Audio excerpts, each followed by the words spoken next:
Have you ever wondered what a avocado tree looks? Have you ever wondered what an avocado tree looks like when it's in full bloom? Well, that's what this video is all about. My friends, colleagues, and I don't know who else is out there. Children, you know, whoever may be watching. So even people I don't know. Maybe I just don't know you yet. Anyway, there it is, full bloom. It's March in Southern California. Southern California trees are always a little bit ahead of the Northern California trees. So avocado trees are extremely beautiful plants, I think, because of that dark green, beautiful foliage. And the only thing that they lack is that I think when they're in bloom, they're just not that pretty. Making a video of your avocado tree. Well, I thought you were going to look at surfboards. I'm gonna do that after I make a video.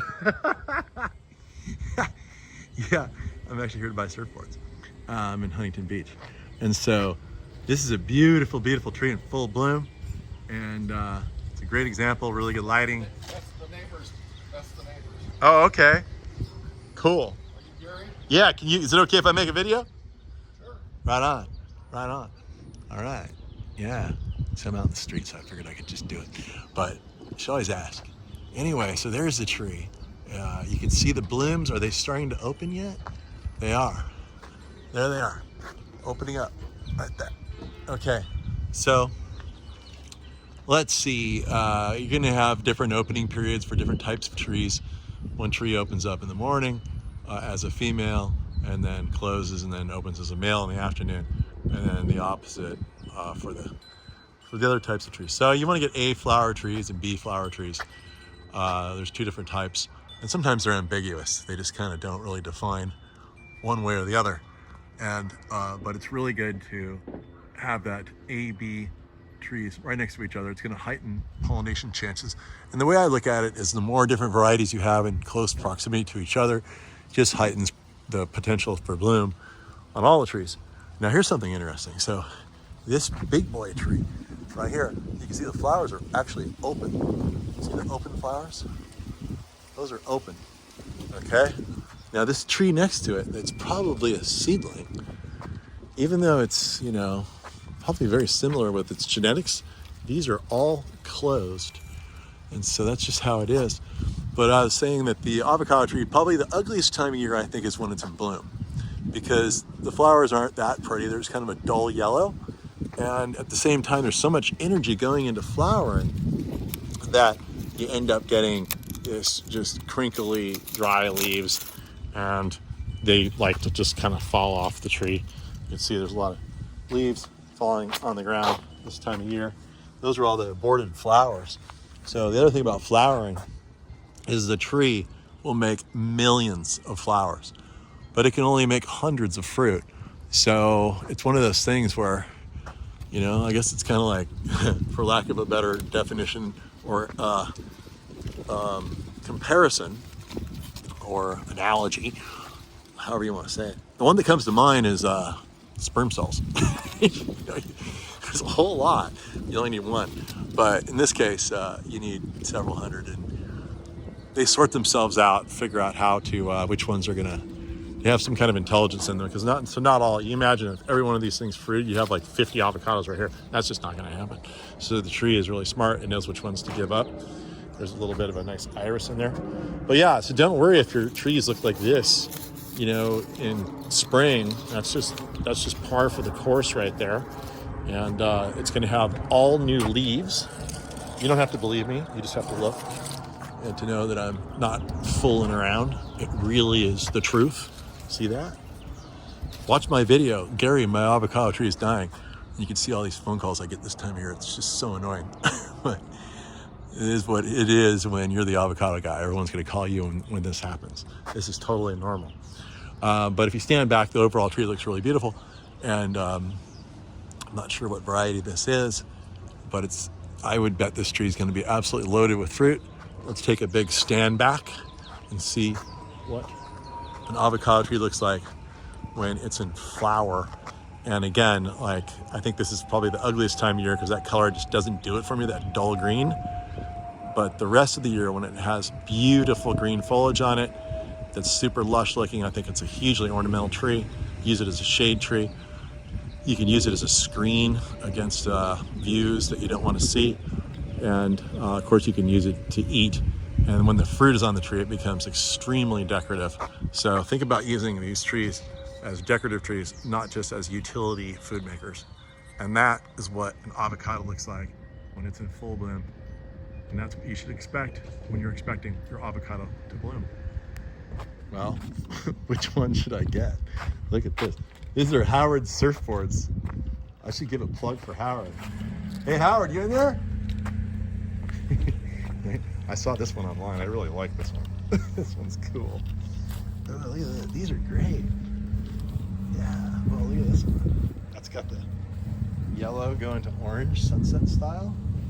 I also saw this one online. This one looks kind of fun. So anyway, Howard has a whole bunch of surfboards right next to this beautiful avocado. And if Howard wants to be on TV, I will get him out here. But until then, I'm gonna finish with my avocado and surfboard shot. You can't have enough surfboards. Check out this one. Howard doesn't want to be on TV. He says he's not trying to promote his business.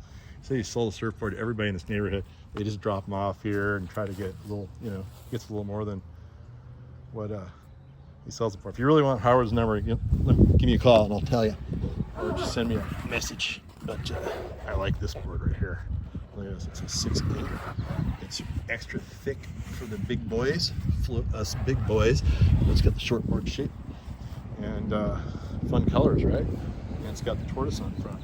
And it's a Monson, like that one. I like this one. Nice long board. I really like that one. I'll look fast if I ride that because it's got fire. Yeah. Don't you just love Southern California? All right, I think that I'm gonna go for the Ron John, 225 bucks.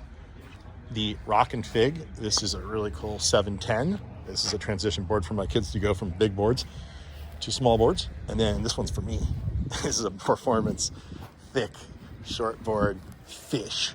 And this board's gonna be fun. It's got the tail kicker on it and glassed in fins, so you gotta be careful with those.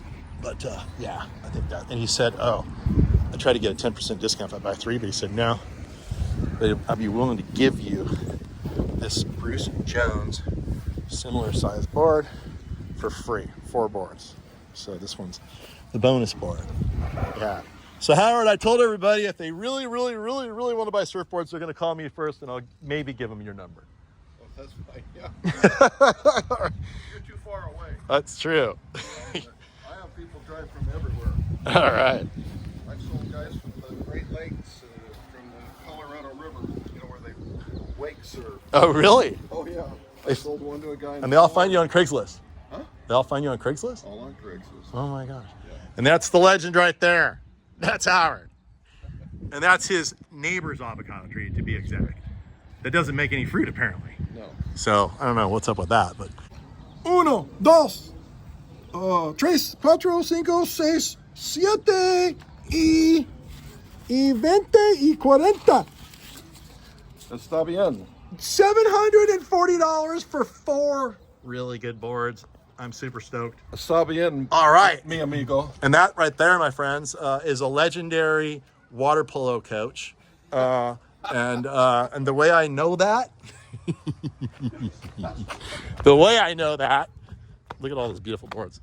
The way I know that is because of that. And that's how I'll leave it. You could just ponder that for a moment. All right. Now I've got 15 boards, all kinds of different boards. Maybe I should start a Golden Gate Palms, Southern California, San Diego surf camp. You come down, you work for free in the nursery, teach you how to surf. It's basically for all my buddies and my kids and everything else. So I want to give you one bit of advice though. Always make sure your boards are strapped down before you leave. Double check, triple check. One time I saw some plants across the street after I threw my boards on the rack. No, it was just one board. But it was a really good board. And then I'm like, yeah, I'll strap it as soon as I, get done checking this plan out. And I came back across. I'm really hungry, want to get going. Jumped in the car, took off. I get to the taco shop. I eat my taco. I come back out, I'm looking at my car, and I'm like, someone stole my board. And then I'm like, no way. And then I thought about it. I'm like, I forgot to strap my board. That's partially why I'm here. Lost one board and bought 4. So there you go. So just for reference, Howard sells leashes too.